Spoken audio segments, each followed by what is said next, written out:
नमस्ते, दी ललन टॉप आप देख रहे हैं और इस वक्त रात के 3:30 बज रहे हैं जब हम ये बातचीत रिकॉर्ड कर रहे हैं। और थोड़ी देर पहले अभी ये खबर आई है कि पाकिस्तान को अपने पापों का फल हर तरफ से मिल रहा है। खबर क्या आई है? खबर ये आई है कि बलूचिस्तान लिबरेशन आर्मी BLA ने यह दावा किया है कि उन्होंने पाकिस्तान में 39 जगहों पर हमला किया। ये उन्होंने क्लेम किया है। पाकिस्तान की सरकार अगली सुबह जब आप सोकर के उठेंगे संभवतः इसकी पुष्टि करेगी या खारिज करेगी, जो भी होगा। पर BLA ने ये दावा किया है कि उनकी फतेह स्क्वाड ने बलूचिस्तान के कलात ज़िले में, कलात के इतिहास पे भी हम जाएंगे चूँकि बलूचिस्तान पहले कलात रियासत ही हुआ करती थी, कलात ज़िले के मंगोचर शहर पर कब्जा कर लिया है। इस ऑपरेशन के दौरान खजीनाई हाईवे को ब्लॉक कर दिया गया और स्थानीय पुलिसकर्मियों को अस्थायी रूप से हिरासत में ले लिया गया। लेकिन बाद में उनको खबर ये भी आई है, उन्होंने ये कहा है BLA ने कि हमने उनको छोड़ दिया है, लेकिन कब्जा उनका बरकरार है उस एक शहर पर जिसका नाम है मंगोचर। ज़्यादा जानकारी के लिए हमारे साथ है हमारे सहयोगी हिमांशु। क्या खबर है BLA की ओर से? जब हम देख रहे हैं ये खबर, फिलहाल जब ये हम वीडियो रिकॉर्ड कर रहे हैं तो उसके तहत हमारे पास यही जानकारी आई कि 39 जगहों पर उन्होंने हमला किया है। और जो उनके BLA के प्रवक्ता हैं जियान बलोच, उन्होंने ये स्पष्ट किया है। 10 मई को उन्होंने एक बयान दिया था जिसमें वो बताते हैं कि हम बलूचिस्तान में 39 अलग अलग जगहों पर हुए हमलों की जिम्मेदारी लेते हैं। ये ऑपरेशन अभी भी जारी है। जियान ने यह भी कहा कि इन हमलों में पुलिस स्टेशनों पर कब्जा, हाईवे ब्लॉकेट, सरकारी मुखबिरों की गिरफ्तारी और सेना की उन टुकड़ियों पर हमले शामिल हैं जो बलूचिस्तान के खनिज संसाधनों को बाहर ले जाने की कोशिश करते रहे हैं। और खबरों के मुताबिक BLA ने महत्वपूर्ण सड़कों और सरकारी ठिकानों को निशाना बनाया ताकि राज्य के नियंत्रण को कमजोर किया जा सके और बलूच क्षेत्र में अपनी प्रतीकात्मक ताकत दिखाई जा सके। और जब हम इस खबर पर हैं तो हमें दिखता है कुछ और भी, मतलब जो इनका जिस तरीके से और खबरें आती रही हैं। अभी हमने पिछले दिनों भी देखा था कि मार्च महीना 2025 का, उसमें इन्होंने एक जाफर एक्सप्रेस पर कब्जा किया, उसे हाईजैक किया और उसके बाद इन्होंने अपनी मांगें रखी, जिसके बाद पाकिस्तानी आर्मी और बलूचिस्तान के जो लड़ाके हैं, फाइटर्स हैं, उनके बीच मुठभेड़ हुई और वो बहुत लंबे वक्त तक चली और खूब सारी खबरें बनी। कुलदीप, ये इस तरह से तमाम जानकारी हमारे पास आती रहती है। और अभी एक वीडियो भी हमने देखा था कुछ दिन पहले जिसमें वो पाकिस्तान की सेना या पुलिस से जुड़े हुए लोगों का एक ट्रक उड़ाते हुए दिख रहे थे। तो मैं अभी आपको बलूच लिबरेशन आर्मी ने जो ऑफिशियल प्रेस रिलीज जारी की है जिसमें दावा किया है वो उसका हिस्सा दिखा रहा हूँ। पीछे ही लिखा हुआ है ये बलूच लिबरेशन आर्मी की ओर से जारी की गई 10 मई 2025 की प्रेस रिलीज है, जिसमें लिखा है कि attacks at 39 locations across Balochistan more underway, यानी और करनी है। तो ये बात बार बार जब कही जा रही थी क्योंकि पाकिस्तान ने अपने सेनाओं को मोबिलाइज किया है टुवर्ड्स अपने ईस्ट बॉर्डर, जो भारत का वेस्ट बॉर्डर होता है, उस ओर। और जब ये होगा, जब बलूचिस्तान से पाकिस्तान अपने सुरक्षा बलों की संख्या थोड़ा कम करेगा, इसका मायने ये होंगे कि ऑलरेडी जो घरेलू संघर्ष और घरेलू बगावतों से वो जूझ रहा है वो और मुखर प्रखर होकर के पाकिस्तान को घिरेंगी। तो इसी कड़ी में इसकी झलक मिलनी अब शुरू हो गई है। We claim responsibility for attacks at 39 different locations, जो अभी हिमांशु ने आपको बताया। इसमें पुलिस स्टेशन शामिल हैं, ब्लॉकेट्स ऑन मेजर हाईवेज हैं, अरेस्ट ऑफ खबरियों को गिरफ्तार किया गया, assaults on occupying Pakistani forces, Pakistani सुरक्षा बलों पर हमले भी किए गए हैं, and attacks on convoys involve in the plundering of mineral resources. Balochistan बहुत मिनरल रिच जगह मानी जाती है। ये कहा जाता है कि पाकिस्तान का सबसे मिनरल रिच एरिया जो है, प्रतिशत में देखेंगे तो बहुत बड़ा एरिया है पाकिस्तान का, जो ज़्यादातर मिनरल वहीं से आता है। पॉलिटिकल रिप्रेजेंटेशन बहुत कम है वहाँ, लेकिन मिनरल्स बहुत वहाँ से आते हैं। उनको बलूचिस्तान से बाहर ले जाने की कोशिश करते हुए सिक्योरिटी फोर्सेस को लोग, ऐसा BLA का कहना है, सिक्योरिटी फोर्सेस के लोगों को निशाना बनाया गया है। ये भी कहा है कि ये हमले अभी और मोर, इसमें लिखा है कि मोर अंडरवे। इसका मतलब है कि बलूच लिबरेशन आर्मी ये कह रही है कि ऐसे और हमले होंगे।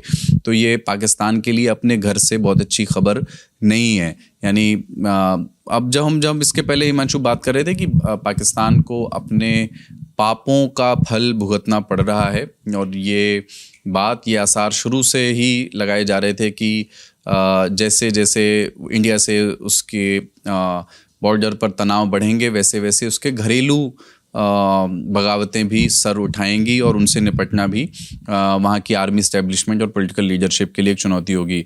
मैं आकाश को निमंत्रित करूँगा इस समय। तो एक ब्रीफली अगर हम वो बलूचिस्तान के बारे में देखिए, अगर ये मैप में रूहानी दिखा रहे हैं इस समय आपको, पंजाब के ये पाकिस्तान के ये प्रांत हैं।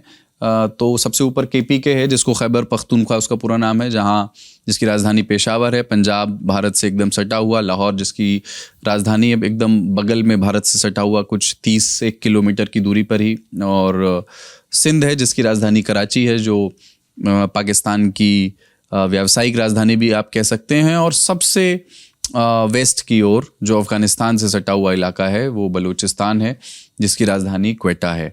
और वहीं पर ही ग्वादर पोर्ट है। तो ये बलूचिस्तान की ज्योग्राफिक लोकेशन आपको हम बता रहे हैं कि जिसकी सीमा भारत से नहीं लगती है, अफ़गानिस्तान से लगती है और थोड़ी सी ईरान से लगती है। यहाँ जो बलोच लड़ाके सक्रिय हैं वो ईरान भी ये महसूस करता है कि वो भी उनसे ट्रबल्ड है। पाकिस्तान तो है ही। जी आकाश। तो जैसा अभी आप कह रहे थे कि पाकिस्तान को कई पापों की सज़ा एक साथ मिल रही है, तो शुरुआत होती है इस जगह से कि सबसे पहले तो पाकिस्तान ने बलूचिस्तान पे कब्जा किया था, क्योंकि ये हिस्सा अंग्रेज़ों के कंट्रोल में नहीं था। यहाँ के खान को ज़बरदस्ती उन्होंने कराची में बैठा के रखा, जहाँ उन्होंने उससे ज़बरदस्ती एक्सेशन के पेपर्स साइन कराए और कब्जा किया इस पूरे इलाके पे। उस बलपूर्वक कब्जा किया गया, जिसमें फोर्सेस का इस्तेमाल भी किया गया। जिन्ना के समय ये हुआ। और उसके बाद से उन्होंने लगातार पिछले 75-76 सालों से इस जगह को लूटा है, यहाँ के मिनरल्स का इस्तेमाल किया है। और दूसरी चीज़ इसमें क्या हुई कि जिस चीज़ का जिक्र खुद पाकिस्तान के डिफेंस मिनिस्टर ख्वाजा आसिफ ने भी किया था जब वो स्काई न्यूज़ को इंटरव्यू दे रहे थे, उन्होंने ये कहा कि हमने अमेरिका और ब्रिटेन के लिए आतंकवाद का we have done some dirty works, उन्होंने स्वीकार किया कि हमने कुछ डर्टी वर्क किए हैं वेस्ट के कहने पर। तो उनकी मुराद इसी से थी, मतलब इससे थी and few other things, but ये भी। तो वो डर्टी वर्क में एक डर्टी वर्क था तालिबान, जिसका उन्होंने समर्थन किया 1980s में, जब वो अफगानिस्तान से सोवियत संघ को बाहर निकालना चाहते थे, क्योंकि तब सोवियत संघ की सीमाएं यहाँ तक आती थी। तो उनको इसलिए उन्होंने तालिबान का समर्थन किया। तालिबान ने कुछ समय यहाँ हुकूमत की, लेकिन 2001 में 9/11 के हमले के बाद अमेरिका ने वॉर ऑन टेरर छेड़ दिया। इसमें पाकिस्तान की ज़रूरत थी अमेरिका को, तो अमेरिका का साथ भी दिया पाकिस्तान ने। और तालिबान जो खुद पाकिस्तान में पला बढ़ा, फंडिंग पाया, वो और अलकायदा जैसे बाकी संगठन उससे नाराज़ हुए और उससे निकल के आया एक और संगठन TTP, तहरीके तालिबान पाकिस्तान। आज के समय में वो तहरीके तालिबान पाकिस्तान अब एक तो अफगानिस्तान में समर्थन पाता है, फंडिंग पाता है, और दूसरी चीज़ ये है कि बलूचिस्तान में जो सबसे सक्रिय गुट है BLA, उसको पैसे देता है और मॉडर्नाइज वेपन देता है, वो मॉडर्नाइज वेपन जो अमेरिका जो है अफगानिस्तान में छोड़ गया था। तो ये दोनों चीज़ें मिलके बलूचिस्तान की जो आज़ादी की उनकी लड़ाई है उसको और मजबूत बना देते हैं। बहुत लंबे समय तक पाकिस्तान में ये बात होती रही कि ख़ासतौर से जब इमरान खान वहाँ सत्ता में थे, कि पाकिस्तान की नज़र में 2 तालिबान है, एक गुड तालिबान है और एक बैड तालिबान है।